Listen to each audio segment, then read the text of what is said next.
మరోవైపు డిసెంబర్ వచ్చిందంటే చాలు ప్రతి చర్చ్, ప్రతి క్రిస్టియన్ ఇళ్లు రంగురంగుల కాంతులతో వెలుగుతూ ఉంటాయి.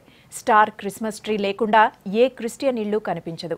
రకరకాల వస్తువులతో అట్రాక్టివ్గా క్రిస్మస్ ట్రీని అలంకరించడంలో గొప్ప ఆనందాన్ని పొందుతూ ఉంటారు.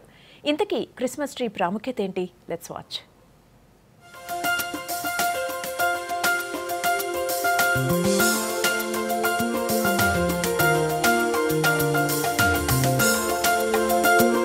క్రిస్మస్ కు హైదరాబాద్ సిటీ రెడీ అవుతోంది. మరో వారం రోజుల్లో రాబోతున్న పండుగను గ్రాండ్ గా సెలబ్రేట్ చేసుకునేందుకు అన్ని ఏర్పాట్లు చేసుకుంటున్నారు క్రిస్టియన్లు. క్రిస్మస్ డెకరేషన్ లో స్పెషల్ అట్రాక్షన్ గా నిలిచింది స్టార్ క్రిస్మస్ ట్రీ. యేసుక్రీస్తు జననానికి గుర్తుగా స్టార్ క్రిస్మస్ ట్రీని నెల రోజుల పాటు ఇంట్లో ప్రతిష్ఠించుకుంటారు క్రిస్టియన్లు. సంతోషాలను పంచే పవిత్రమైన చెట్టుగా క్రిస్మస్ ట్రీని భావిస్తారు క్రైస్తవులు. యేసు జన్మించిన సమయంలో బెత్లెహంలో తూర్పున చుక్క పొడిచిందట. దీనికి గుర్తుగా క్రిస్మస్ కు ఇంట్లో స్టార్ పెట్టుకుంటారు.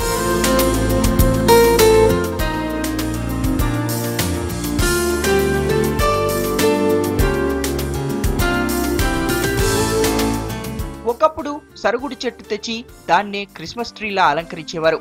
ఈ సంప్రదాయం మొదట జర్మనీలో ప్రారంభమైంది. విక్టోరియా మహారాణి తన భవనంలో తొలిసారి క్రిస్మస్ ట్రీని ఏర్పాటు చేయడంతో ఈ చెట్టు బాగా పాపులర్ అయింది.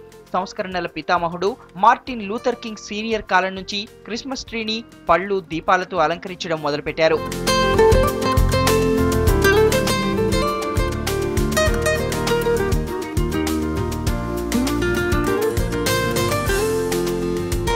క్రిస్మస్ ట్రీ వెనక మరో కథ కూడా ప్రచారంలో ఉంది.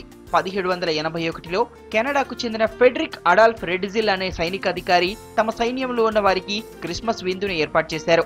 ఇందులో అందరినీ సర్ప్రైజ్ చేసేలా ఒక ట్రీని క్యాండిల్ వెలుగులతో, పళ్లతో అందంగా అలంకరించారు.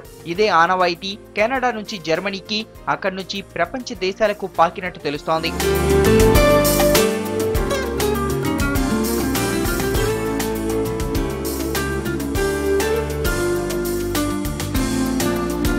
పెద్ద చెట్లను కట్ చేసి చర్చిల్లో ప్రత్యేకంగా అలంకరిస్తారు. అలంకరణను దైవకార్యంగా భావిస్తారు. ఇక ప్రతి క్రిస్మస్ ఫెస్టివల్ కి డిఫరెంట్ ఐటమ్స్ తో ఎంతో అట్రాక్టివ్ గా క్రిస్మస్ ట్రీని తయారు చేసి అమ్ముతుంటారు వ్యాపారులు. ఫీట్ నుంచి 5 ఫీట్ల వరకు తయారు చేస్తుంటారు. హైదరాబాద్ లో క్రిస్మస్ ట్రీకి మంచి డిమాండ్ ఉంది.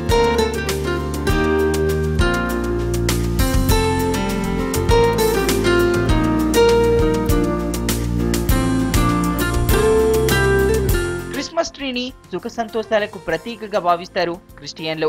ఫ్యామిలీ అంతా కలిసి ట్రీని డెకరేట్ చేస్తారు.